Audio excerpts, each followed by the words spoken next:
करकम, तालुका पंढरपूर, जिल्हा सोलापूर।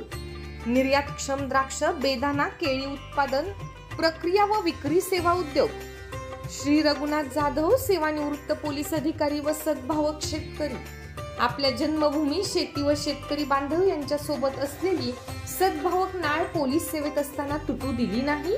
कुटुंबाची द्राक्ष व बेदाणा उत्पादन करत असताना पिळवणूक व तंत्रज्ञान अभाव, दुष्टचक्रात अडकलेला शेतकरी पाहत असताना संवेदनशील मनाचा हा पोलीस अधिकारी व्यथित होत होता। या शेतकऱ्यांना दुष्टचक्रातून बाहेर काढून समृद्ध बनविण्यासाठी जन्म झाला बार्टी फार्मर्स प्रोड्युसर कंपनी, निर्यातक्षम द्राक्ष, बेदाणा व केळी उत्पादन, प्रक्रिया व विक्री उद्योगचा।